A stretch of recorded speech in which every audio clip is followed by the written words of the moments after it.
Louvado seja nosso Senhor Jesus Cristo, para sempre seja louvado. O Senhor esteja convosco, Ele está no meio de nós. Proclamação do Evangelho de Jesus Cristo segundo João. Glória a vós, Senhor. Naquele tempo, disse Jesus aos seus discípulos: Quando vier o defensor, que eu vos mandarei da parte do Pai, o Espírito da verdade que procede do Pai, ele dará testemunho de mim. E vós também dareis testemunho, porque estáis comigo desde o começo.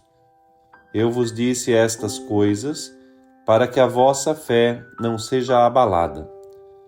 Expulsar-vos-ão das sinagogas, e virá a hora em que aquele que vos matar julgará estar prestando culto a Deus. Agirão assim porque não conheceram o Pai nem a mim. Eu vos digo isso para que vos lembreis de que eu o disse quando chegar a hora. Palavra da salvação. Glória a vós, Senhor.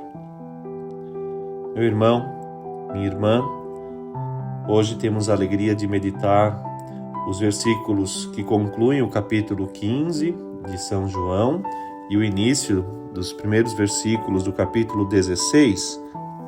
O Senhor está preparando seus apóstolos para a sua despedida e assim também manifestando que ficará presente por meio do Espírito Santo.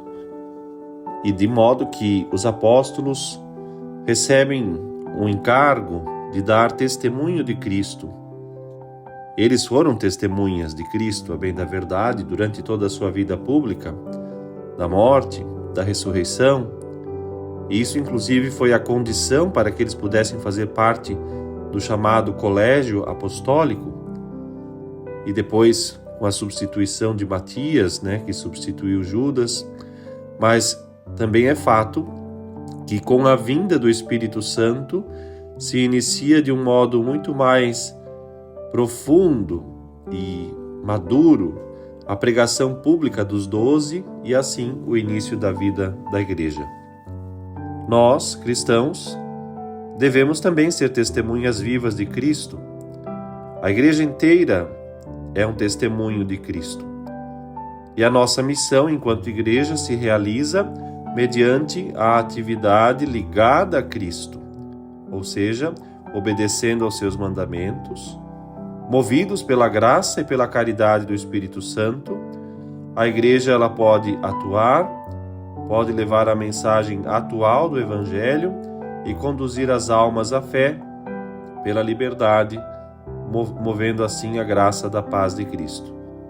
Não só, pois, então, pelo exemplo de vida e pela pregação, mas muito especialmente pelos sacramentos e por outros tantos meios da graça.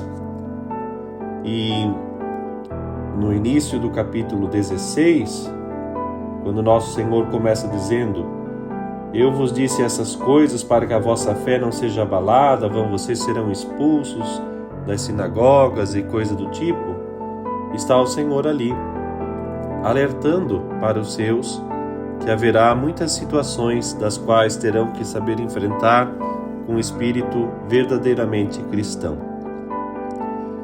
E naquele tempo havia muitas situações onde, por conta de um certo fanatismo, muitos caíam numa espécie de vivência criminosa da religião.